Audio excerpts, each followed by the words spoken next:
You've landed at Spark Launch, the guide star for embracing what it means to be neurodiverse.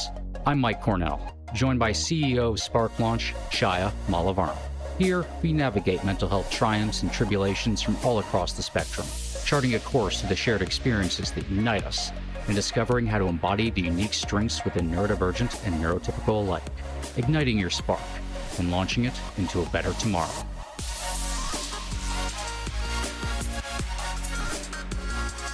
Hello there. I am, as always, Mike.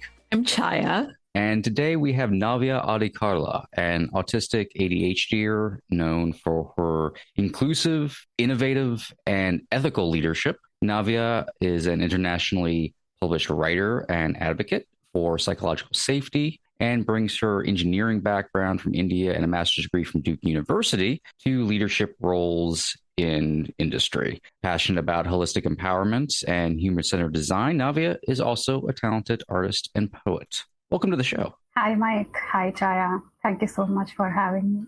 Thank you for joining us, Navya. It means a lot. Whatever you share today is going to empower other neurodivergent people, and we won't feel so alone. So let's dive into Navya's story. So Navya, if you can tell us about your childhood, the culture in India, because like me, you grew up in India, and how that had an impact on your neurodivergent mind, and anything you want to share about your upbringing that'll help us understand the cultural differences and give some insight to the viewers, to the listeners. I feel like I've been asked a brief about my autobiography because there's a lot to say. There's a lot to, I guess, remember and also articulate. There's just so much stuff over the last 25 something years. But I'll start somewhere. I guess everywhere, every time at every point in life, I've always felt different, but I couldn't exactly pinpoint why. School was really tough for me. Not because I couldn't study well. I was academically very gifted. In fact, I've written most of my exams without studying at all because I have a photographic memory and I used to remember everything from class. But otherwise, my social life was very, very scary, and I struggled to make friendships in the first place. And out of the few that I did make, I often felt just out of place and they wouldn't last. And I would never know till date. I just cannot understand why I could not stay friends with someone or why they stopped talking to me. And I didn't struggle with learning at all. In fact, it came very natural to me. And I guess I'm very sort of grateful for that, because otherwise it would have made my social interactions much more difficult. I am an only child for my parents. I do not have any siblings, and often people would tell me that is why I was weird in double quotes, because I didn't know how to mingle with people my age, or I didn't know. I would just sort of stay in my own world, do my own thing, be it at home or at school. And I would go to no other place other than my home or school. For a very, very long time, I've longed for friendships. I think I still do. I would do everything I could to try and fit in, to impress people, or to just say, hey, you know what? We have this in common, but it would never work. It would be so weird, because if I wanted to be someone's friend, I would just go up to them and say, hey, I want to be your friend, which made things all the more awkward and all the more weirder. So yeah, very, very difficult social life, but an okay academic life. In fact, a great academic life. But that didn't last for long. I guess I've seen failure, different types of failure at a very early age. And so I thought I would hang on to my academic achievements to just like stay and survive. But then I could not hold on to them any longer than maybe like after grade 10. And then the huge identity crisis that people like me are born with, it hits really hard at that age. And I just wanted answers. I did not know what kind of questions I was asking. In fact, I did not have any vocabulary to form those questions. I did not understand that I had an identity crisis because I just could not figure out who I was. I just knew that I could not fit in anywhere, no matter where I was, no matter at what stage of life I was in. And so I would say I didn't have a childhood. That's what I keep telling, I guess, the friends I do have now, that I don't know how it feels to have a friend or a group of friends. I don't know how it feels to hang out with people. Or I also don't have that many cousins my age. And so, yeah, I had zero cousins at that age. And so I just do not know how it feels to hang out with a bunch of people that care about you, that you can laugh with or that you can cry with. And I still long and crave for those experiences. So yeah, my childhood was me just pretty much living in my own world, writing, drawing, painting, sketching, and thinking deeply and philosophically about life that no one understood, I guess. I also had a very distant father, emotionally distant father. And yeah, I only just remembered my own self and my own world and nothing much from childhood. That said, I'm now at a stage in life where I want to rewrite all those experiences and probably relive my childhood and actually make true connections with not just my parents, but also people who could have been my friends. And it feels so amazing because it's sort of like me redeeming my own self and probably just going back in time in a way and trying to help that little girl who always felt out of place. One thing that really stands out is that your deep desire to connect with people. And so what does connection mean to you? That's a fair question.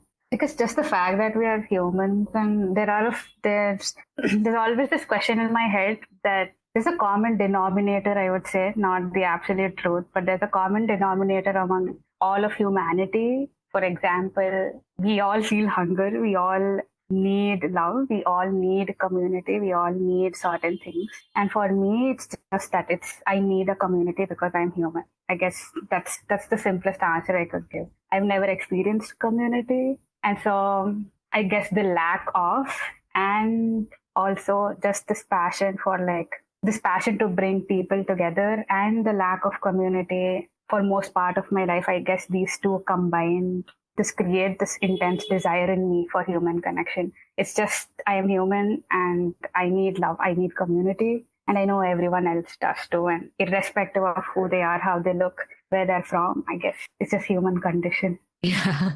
So I think for me, it's deep desire to be understood for who I truly am and have deep conversations. Mike and I have talked about how just talking about the weather and just that superficial talk doesn't cut it. We like to talk about the deep stuff. That's all I would say. And that has so much meaning, and the purpose why we are here and how are we going to make a difference, and why the trauma and why we are not in joy all the time. Things like that. I love to talk about that. And I think we all of us in this neurodivergent community feel that way. I think if I can rephrase it, it's the desire to be seen and heard. Like you truly want someone to hear you out and see you, and you don't want to be invisible. So yeah, just people who care about you and they want to see and hear you out. So yeah. And you mentioned that you would go back to your childhood and advise the little Navya. What would that be? So this is story time because it was my birthday last year. It was my birthday on March 22nd, 2023. And I was just walking with this person who works in my university. And she just happens to meet this really old friend. And this person who's a stranger to me just looks at me right in the eye and tells me that, the thing that you've been looking all over, around you for so long, it's inside you. And he just walks away after saying that. I do not know the name of this person. He just said hi to me and he says this really intense statement and he walks away. And I think that statement stuck with me ever since. And I guess that's the whole story of my life, because I've been searching for so many things outside, but eventually I end up creating them myself. So I guess that's exactly what I would go back and say to that little girl, that, hey, you know what? The thing that you're searching for is right inside you. It's just you. You don't have to go searching for it. So yeah, I guess that's what I would tell her. That is so beautiful. That is the ultimate answer for everything. Self-love, right? The love is inside of us. We don't have to seek outside, and the external love will come automatically when we are aligned to our natural state of being. Agreed. You talked about a bit how socialization was a struggle for you when you were younger. How do you approach that now that you have a deeper understanding of yourself and your own neurodivergency? How do you approach going about socialization that better aids you and kind of helps you achieve those social goals? I'm a very mindful person. I'm also a person with a management degree. Most people who come into management, if they're an introvert or if they're someone who's shy or reserved, they get into this whole, I don't know how to phrase it. It's more like a stereotype threat where people say you can't survive if you're not socializing. But fortunately, I've never seen that as a threat. As I was saying, I'm a very mindful person, and I'm mindful about each and everything that I do, which includes approaching people, talking to them. And I do that with an intention of creating a relationship, not just because, hey, you know what, I want to exchange something. That never happens to me, and that never worked. So there's this really mindful approach to seeking relationships, whether it be personal or professional. And of course, I do my own homework, again, both personal and professional, because when I'm giving someone the access to myself, and I know my own worth, I know who I am and who I want to be, I make sure that I'm making the right choices, choices that I know are very informed. And by informed, I mean, hey, you know what, this person, I have a checklist, right? I have a checklist. Does this person have the core conditions? Do they actually care about people? Do they actually care about the work that they do? There's so many other things in my checklist, which I do not wish to elaborate right now. It would take a long time. But yeah, that is one checklist that I've created for myself. And yeah, I'm just very mindful of who I approach. And I know the worst case scenario in my head, technically. And I also know the best case scenario in my head. And I just do it scared sometimes. Does not mean, just because I do it, it does not mean I'm not scared. I just do it scared. It's something that my coach told me, that courage is just doing it scared. So I do that. And of all the professional and personal relationships that I have today, each and every one of those relationships is very meaningful to me, and I make sure I communicate that to the other person. And it just makes life so much more simpler, because I don't have to put up a facade, or I don't have to worry about, this barter system or this exchange of information and all of that. And I'm pretty honest and straightforward about it. Yeah, I guess I just made my life simpler. Yeah, that's so beautiful, because you started trusting yourself and you realized what works for you, right? And then you started communicating from there and not looking at the societal rules and expectations. And when that happens, it's just magical, because you are living in your authentic space, and just that itself is beautiful. I always think of, if you're a bird, you have to be a bird. You can't be a cheetah. You are who you are. And the more we live in our authentic selves and learn skills, right? Just, we all have things to learn. And so there are challenges that we need to overcome. But the more and more we are in our true selves and then learn skills that support that true self, it's beautiful, and it feels comfortable, and it feels easy, and it doesn't feel you have to do things because you're supposed to do it. For instance, wishing a friend for their birthday, I now just let it go. I'm not hung over that give and take. And if I feel like I'll wish them, if I don't feel like I will not, or it's just if I remember. If I remember, I always wish. I will never not intentionally wish. But if they are automatically in my memory, I will do that. So there's no give and take. Exactly. There's no, oh, I'm supposed to do that. I'm supposed to do this. And it's just beautiful. And when that happens, the relationships are more authentic because there are friends that I don't call for 6 months or for a year. and we just can pick up the phone and talk like as though we talked last night. And it's so beautiful. And those are the friendships that I cherish. It's not, I might even forget to wish them for their birthday, and it's okay. It's okay.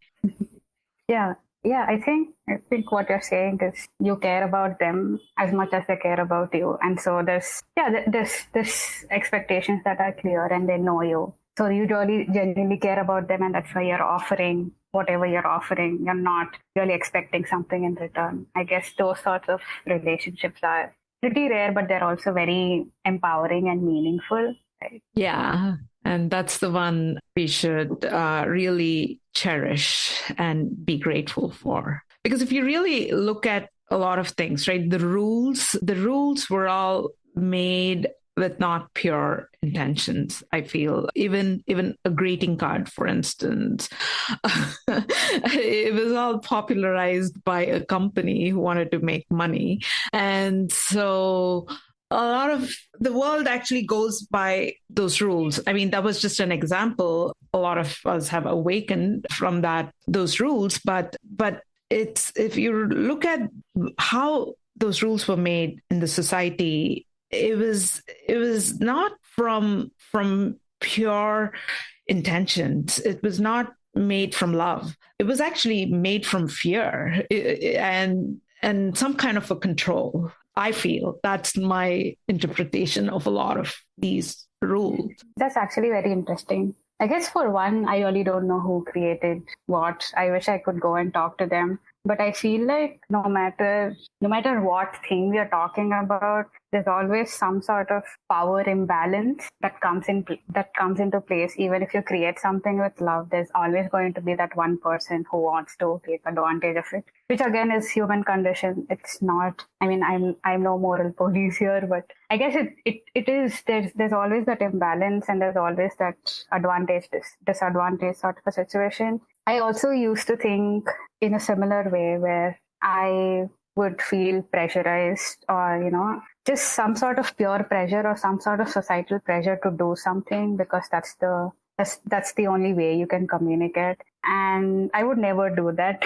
I guess I was born a rebellion because I would never do anything that I was supposed to do.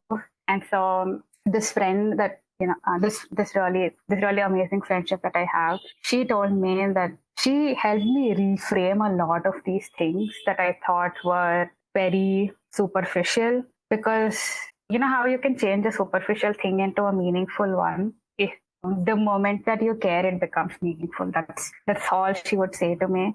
And she helped me reframe a lot of these, things that I'm still skeptical about. In fact, I'm not perfect. I'm still skeptical about a lot of things that people do. But she's helped me a lot in reframing those things. She would give me greeting cards and things like that. Very funnily, because the moment you said greeting cards, I was reminded of her. Yeah, it's just a small thank you note, but it means so much, because I guess the relationship means a lot. And I know that that person took her time to write it. And she wrote it with a lot of care, even if it's just a single word. So that's what we miss. We don't care about a lot of things that we do in life. But the moment you start caring, I think it shifts the whole balance, I would say.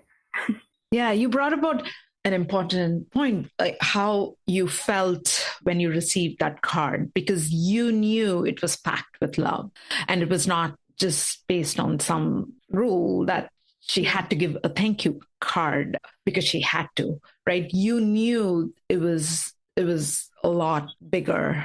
We give meaning and we create meaning for any number of things in our lives, be it good or positive or are negative. I always say to people, as we as humans always have a way of going, hey, I need to vent about something, but I know it's not that big of a deal, or it sounds stupid, or it sounds belittling, or whatever else. But it has meaning to you. Otherwise, you wouldn't need to be speaking about it. Everything is a blank canvas you can assign meaning to based on how you personally feel. There is no rule book, at least there shouldn't be a rule book for if something makes you happy. No one gets to belittle that and say, like, that's what makes you happy. This little thing. And the same thing when something bothers you. If it bothers you, it bothers you. It has meaning. I want to go back to something you said earlier in regards to socialization, which is doing it scared. And I really like that, because I first came across kind of the phrasing of, if you can't do it safe, do it scared, in regards to eating disorder recovery,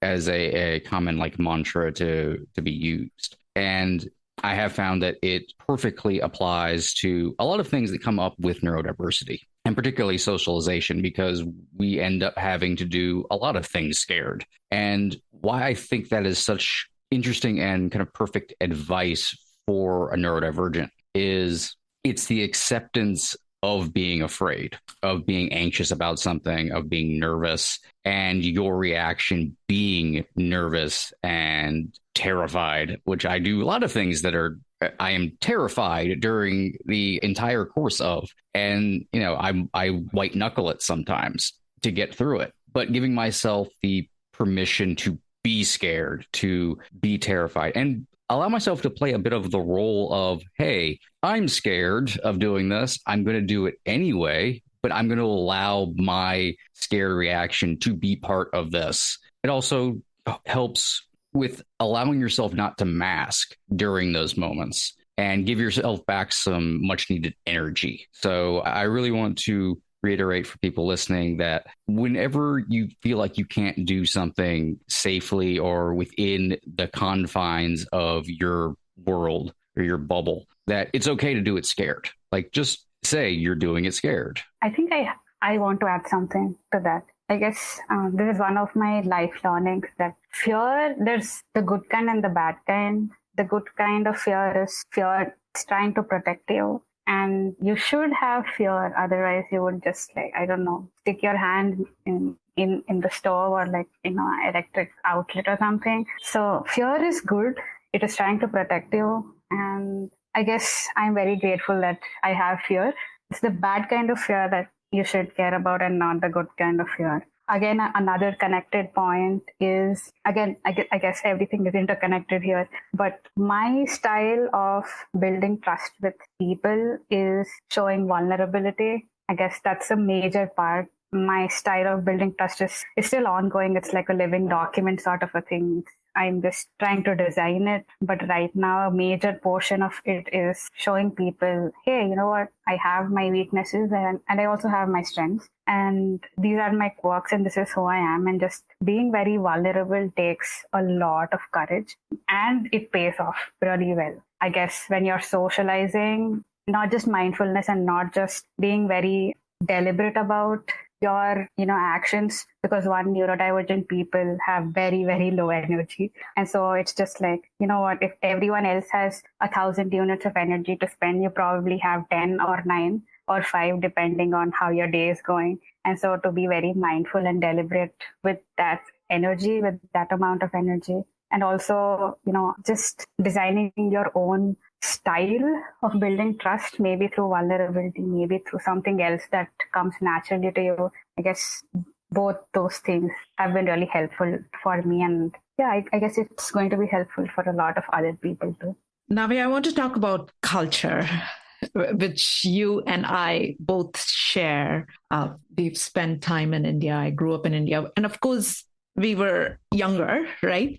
So it's not really a direct comparison, but how has living in a different culture helped you, or maybe not? I would certainly say that it has been really helpful. So I moved to the US in 2022, and I moved there to do my master's. And I guess I got a lot of breathers in my life during my time in grad school. And there's a stark contrast between where I come from, India, and the US in terms of awareness about neurodiversity. There's some level of education which is comparatively higher in the US. Also acceptance, and there's just so much more space, I felt, for me. Neurodivergent people need space and time, both space and time. And so I found a lot of space in the US. I'm not saying anyone's perfect or any place is perfect, but for me, I've only been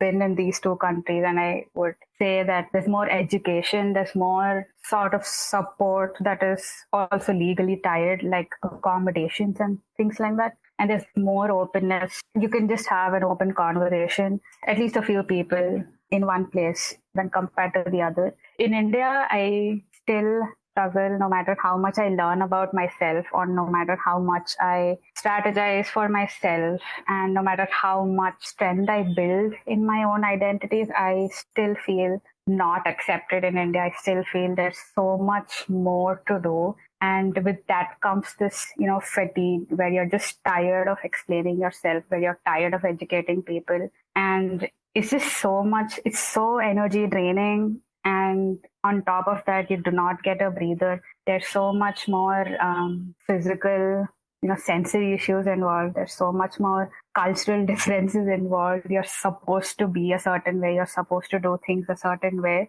Whereas in the US, I guess, thanks to globalization, there's more openness and there's more acceptance of different cultures and also different types of behaviors, I feel like. But yeah, I would say education, tolerance, and acceptance. These three are just things that I found to be very different. Their meanings are so different in India, and that there's so much more. I guess there's so much more tolerance and there's so much more acceptance and education abroad or outside India. And yeah. I guess that's what I would say. But I've also been sort of following some news around the neurodiversity movement in India, and there's still a long way to go. Neurodivergence is still not seen as a disability, but I am very happy that a lot has happened in the physical disability space so far, with a couple of new laws coming up in a few states. But yeah, there's a long, long way to go. I'm still grateful and happy for the people who do get some sort of support in India. Yeah, I just wish it was so much more, larger in scale and more intense in impact. Yeah, you talked about space, and I feel that too. I feel that I can be myself more here, because I think we have room to experiment and people are not in your face. and there's not that much judgment. I could never have picked career of my choice in India, because there's that attachment to education and everything has to be proven, and you should have a degree exactly in that field, or the lack of trust. I feel, at least with me being a software developer without having an engineering degree, I could not have pulled that off back in India. Absolutely not. And what about me being an artist? I became a professional artist without going to a single class here, and nobody asked me, did you get a degree? They only looked at the end product and felt that connection.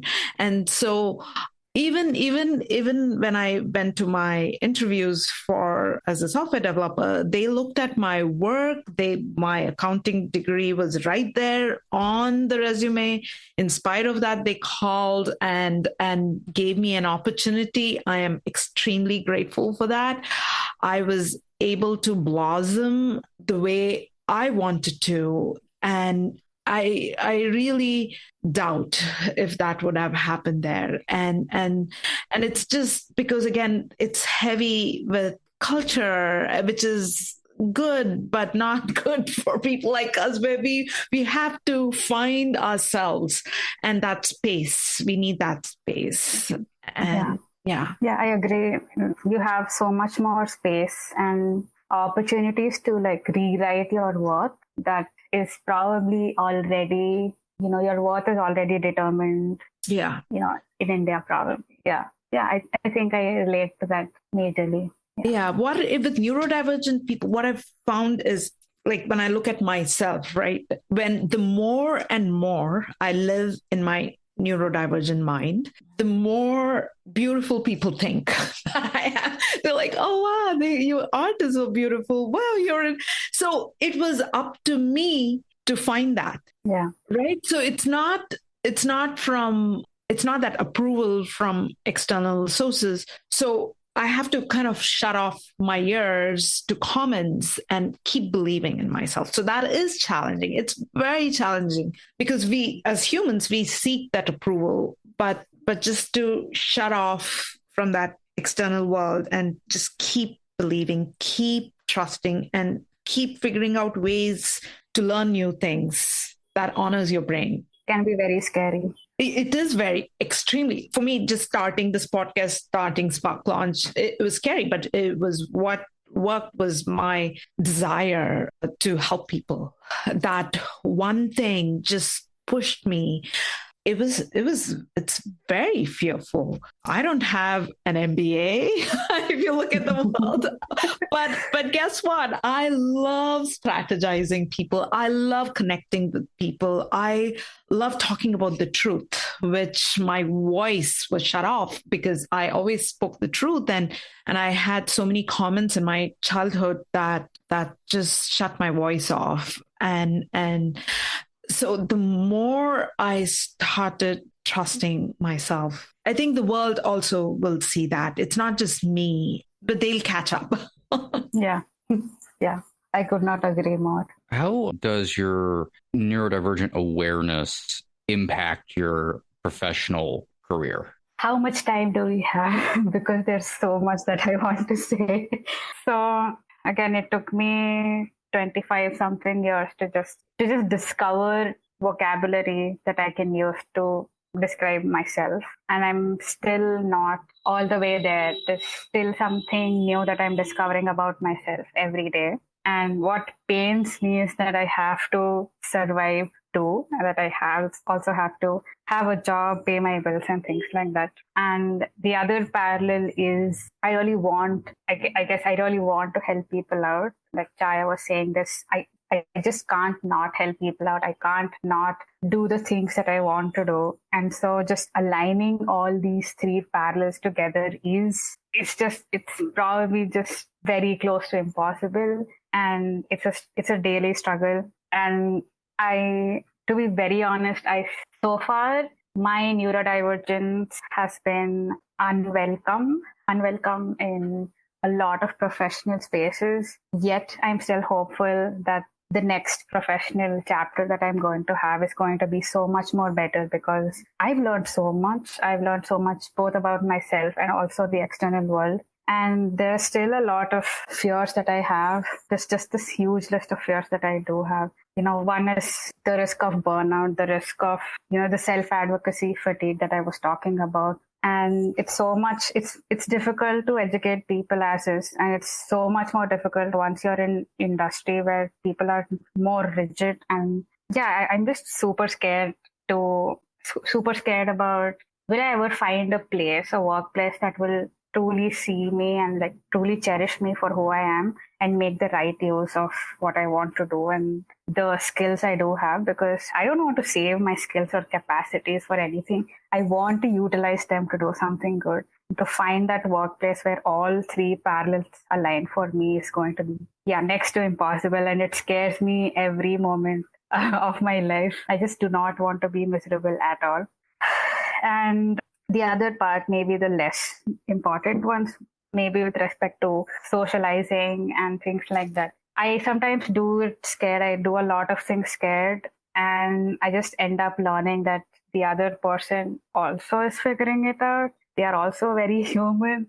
And that sort of gives me more hope that, my professional career is going to be so much better, because the people that I'm dealing with are also humans who are not perfect, like the ones in my head. And I don't have to be perfect either. I just have to show them that I'm different, and different is needed in this world. This world really needs more people like me. And yeah, the more I do things in my professional space, the more closer I get to this, fact that people need me. They need me.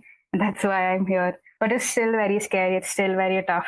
There's a lot of comparison. There's so much more, imposter syndrome that goes on. And neurodivergent people experiencing imposter syndrome is just super, super difficult, and it's super scary because you can't explain it. It's just very, I guess, unexplainable, and sometimes it feels like it's unsolvable. And I think that stems from the fact that a lot of people like me have identity crisis. So you really don't know who you are, and you don't fit in, and it's so hard to find your own tribe. And then imposter syndrome just adds, fuel to the fire. Yeah, I think because we are a minority in the world and we work differently, our minds work differently, it is challenging. The more and more we believe we are needed and we are beautiful and show up in our authentic self, I guess it's going to make an impact. It is. You have to believe that. We, of course, need Navya in this world to show her authenticity. Just our conversation today will be heard and will touch so many hearts because it's a vibration. And I truly believe that authentic heart vibration has larger impact. And that is what confidence is. When you are confident from a vulnerable place, it's so much beautiful. So confidence is not using big words. It's not speaking loudly. It's not saying the ums and ahs and appearing a certain way. It's not that. Confidence is being authentic, being vulnerable, being true, which you are. So you have to believe that you will make a huge impact, and that you might feel that impact when it's supposed to come to you. So you have to trust the universe in that. So there's no timeline. There's it's going to come back. Of course it's going to come back. That's the law of the universe. Yeah, I agree. I guess the more I totally agree to what you said. It's less about what you appear doing. It's more about what you're actually doing. And also the fact that, another important factor is, are you really learning? I guess learning is so much more important. Not just how to talk or how to speak. I guess that matters very less. And what matters more is, are you learning about yourself? Are you learning about, humans? Are you learning something that will change your life or the lives of others? I guess that's one point that a lot of people miss, and they just run behind something that they don't that they don't know if they care about it. I guess it can be very messy and very confusing. What would you say are like a big point that you would like to see altered in the professional world you exist in, that would better be inclusive for neurodivergent individuals? Yeah, I think the first one would be more education. And where most employers miss is their own employees are the best educators. They really don't need people outside. They don't need a book. They need to listen to people and really care about their employees. That's where they get, true information from. And, a lot of these things can be, just for lack of a better word, solved, in a second. You just have to listen to people who are working in the same space as you. And I've noticed that does not happen in a lot of workplaces. So yeah, education from your own colleagues, from your own peers, just be open to learning. And the second one would be, I guess it's really tied to caring for your employees. Once you listen to them, you are naturally inclined to accommodating them. I guess I wish I had so many accommodations, in school, at university, and also in my workplace. And so, yeah, accommodations is a huge, huge help. And it need not just be a physical accommodation. It could be anything that brings psychological safety into your team. It could be as simple as, hey, you know what, give me a heads up, before a meeting, or give me a list of pointers, or just switch on the closed captions for this video meeting. It could be just anything. It need not just be a physical accommodation. It could be anything to make that person feel safe enough to give in their best work. That's how you care about employees, and that's how you're going to get the best out of your employees, I guess. So yeah, education and accommodations would be my top two, priority advices for professional spaces to become better. And there's a lot more.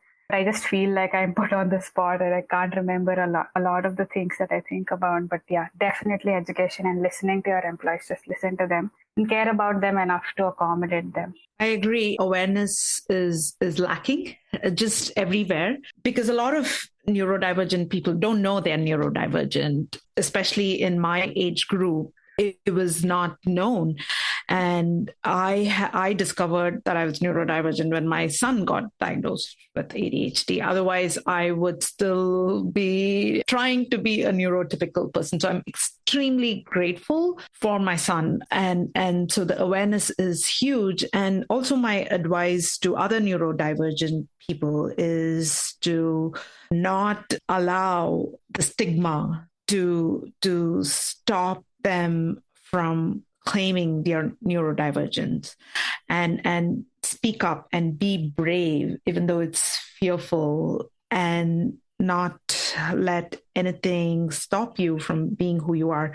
So employers need to listen, but also employees need to speak up and ask for what they want to do and accept their neurodivergent and not look at it as a disorder, because the world keeps saying there's something wrong. There's absolutely nothing wrong with us. Our brains are beautiful. Our minds are beautiful. Our hearts are beautiful. So there's nothing wrong. We're just different. We process things differently. So stop thinking of it as a negative. And if there's a doubt, if you are neurodivergent, just go get tested. There are experts in that field, and there's nothing wrong with being neurodivergent. So let's not try to fit in. Yeah.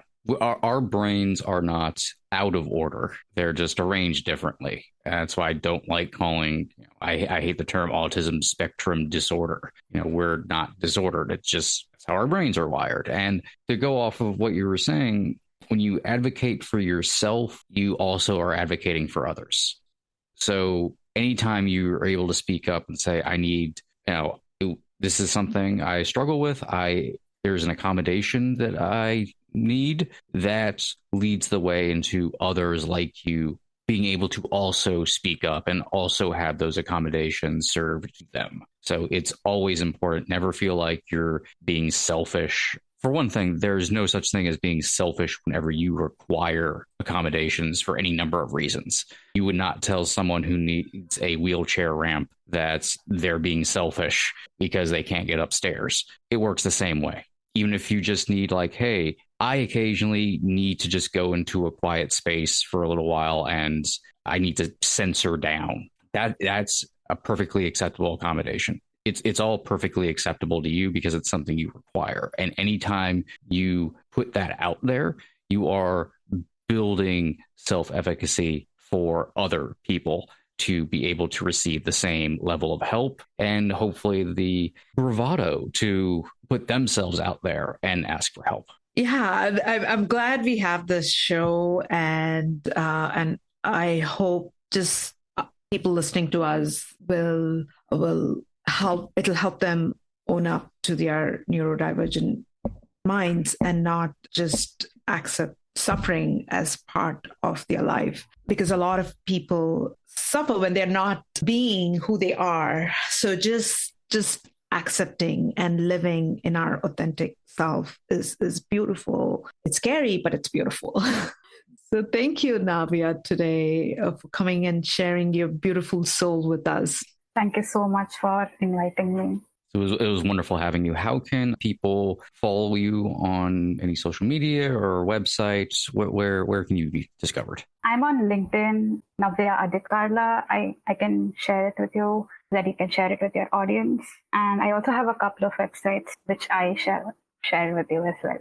I'll be sure to include them all in the show notes. So for anyone listening, you can find all links to Navya right there. As always, I am at Follows His Ghost on Instagram. Also the same thing on Facebook. There you can also find my links to some peer support groups, including my neurodiversity group, Motley Minds, which if you follow that specific link, you get the first month free, and also some other peer support groups I do for a nonprofit called Pay What You Can Peer Support. And please, if you have enjoyed this podcast, review us, rate us on whatever your preferred podcast listening method is. And Spark Launch can, as always, be found at sparklaunch.org. Jaya, anything else you want to throw in there? Yeah, if you can reach me on LinkedIn, I would love to hear from people who want to be a guest on the show and share their story and share their authenticity. We love to have you. So just don't hesitate to reach out to us.